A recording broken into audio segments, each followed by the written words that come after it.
अब हम देखते हैं क्वेश्चन नंबर 3। और क्वेश्चन नंबर 3 में अब लेट्स सी कि यार हो क्या रहा है। अच्छा, इस क्वेश्चन के बारे में मैं पहले से एक डिस्क्लेमर दे रहा हूँ कि इसके मार्क्स बहुत ज़्यादा हैं, बच्चे देख के घबरा जाते हैं, लेकिन है ये मुश्किल नहीं बिल्कुल भी। येट अगेन ये सवाल भी हद से ज़्यादा पुराना है। भाई पुराना बाबा आदम का नहीं है, पुराना है बस। मे बी इस टाइम पे मैं ए लेवल्स कर चुका था, इतना पुराना तो है। चलो अब इसमें देखते हैं क्या बात हो रही है। 3 identical cans of cola, 2 identical cans of green tea, and 2 identical cans of orange juice are arranged in a row. Calculate the number of arrangements if the first and last cans in the row are the same type of drink. अब देखो कहानी क्या हो रही है। 3 Cola हैं और identical होंगे। फिर 2 कैंस हैं ग्रीन टी, जीटी, जीटी, और 2 आइडेंटिकल कैन है ऑरेंज जूस, ओजे, ओजे। ये हमारे पास टोटल 7 ड्रिंक्स हैं। इन्होंने क्या कह दिया है, the first and last cans in the row are the same type of drink. First और last can same type of drink हो। यार ऐसा हो सकता है कि फर्स्ट और लास्ट कोला हो, फर्स्ट और लास्ट कोला हो, तो बाकी बीच में क्या बचा होगा, सुकून से देखते हैं हम। बाकी बीच में हमारे पास एक कोला होगा, 2 ऑरेंज जूस होंगे और 2 ग्रीन टी होंगी। अच्छा, मैंने आप लोगों को केसेस में बताया था कि यार अक्लमंदी क्या रहती है कि आप फिक्स कर दो, फिक्स पोजिशनिंग मेथड।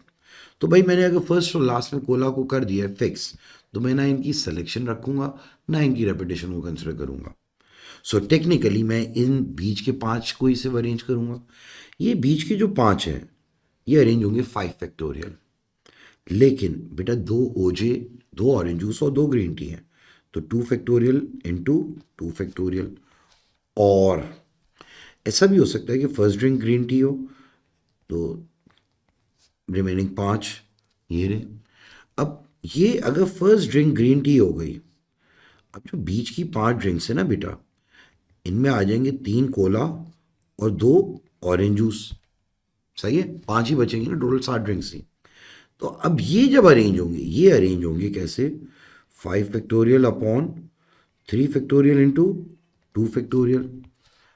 और भाई फर्स्ट और लास्ट ड्रिंक अगर ऑरेंज जूस है, 1 2 3 4 5, ये भी ऑरेंज जूस आ गया। तो जो बीच में हमारे पास 5 ड्रिंक्स हैं, इनमें क्या हो जाएगा, 3 कोला होंगे और 2 ऑरेंज जूसेस होंगे।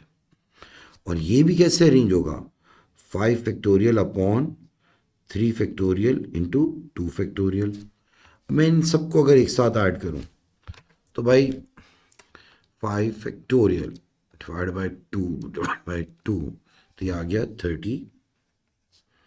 ये 5 फैक्टोरियल जो कि 120 है, divide by 3 factorial which is 6, divide by 2 which is 10। ये भी अगला भी 10। तो बेटा हमारे पास कितने तरीके आ रहे हैं, 50 वेज। सिंपल है, आई होप। अब इसका सेकेंड पार्ट जरा देखते हैं हम लोग। The 3 cans of cola are all next to each other. भाई जब n नंबर ऑफ आइटम 7 हैं तो उनका एक यूनिट बन गया। अब 3 कोला आपने 7 कर दिए, and 2 cans of green tea are not next to each other. अब ये जो 2 ग्रीन टी हैं ये अलग हैं। तो भाई जब 2 चीज़ें अलग होती हैं, अभी सिलेक्शन के बाद तो कोई सेपरेशन नहीं हो रही ना। मैंने आपको क्या बात समझाई थी, जब 2 चीज़ें अलग हों तो आपके लिए बेहतर होता है गैप मेथड पे चले जाओ। तो मैं क्या हरकत करूंगा, पहले तीनों कोलाज जो कि नेक्स्ट टू ईच अदर हैं, तीनों कोलाज को 7 कर दिया हमने। अच्छा बेटा मैंने सेपरेट रखना है ग्रीन टी को, तो मैं रिमेनिंग आइटम मेरे क्या हैं, orange juice and orange juice. जिसको सेपरेट रखते हैं हम उसको बाद में गैप्स में फिल करते हैं ना, यही सीखा है हमने। अब मैं ये देखूंगा कि भाई जो 3 कोला है ये तो अरेंज हो जाएंगे 3 फैक्टोरियल अपॉन 3 फैक्टोरियल के। अच्छा, अब टेक्निकली मेरे पास यूनिट्स कितने हैं? 1 2 3, ये 3 यूनिट्स हैं। अब इन 3 यूनिट्स में हो क्या रहा है? 2 ऑरेंज जूस है और 3 कोला का 1 यूनिट है। लेकिन बेटा 3 कोला का यूनिट है ना पूरा, 2 ऑरेंज जूस तो आइडेंटिकल है, तो इसलिए 3 फैक्टोरियल अपॉन 2 फैक्टोरियल।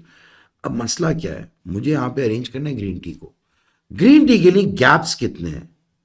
1 2 3 4, 4 गैप्स हैं।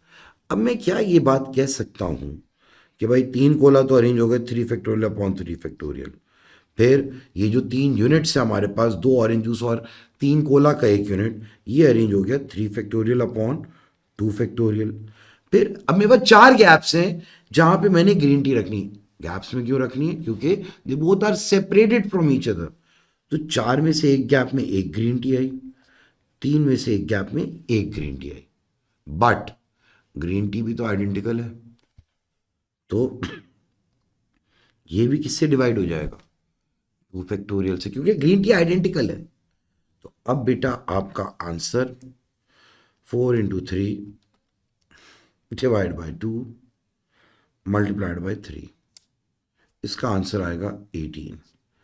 अच्छा, मजे की बात बताऊं, वर्किंग कुछ भी नहीं है इसमें, बट अगर आप गौर से देखो मार्क्स कितने दिए इसके? 5। 5 मार्क्स दिए ही इस लॉजिक के हैं कि भाई ये लॉजिक बच्चे को क्लिक हो जाए। वैसे तो ये क्वेश्चन उत्तरी आसान है, बट कॉन्सेप्ट के लिए बहुत ज़्यादा अच्छा है। चलें, यहाँ पे ये वाला क्वेश्चन भी एंड हो गया, अगले क्वेश्चन पे बात करते हैं।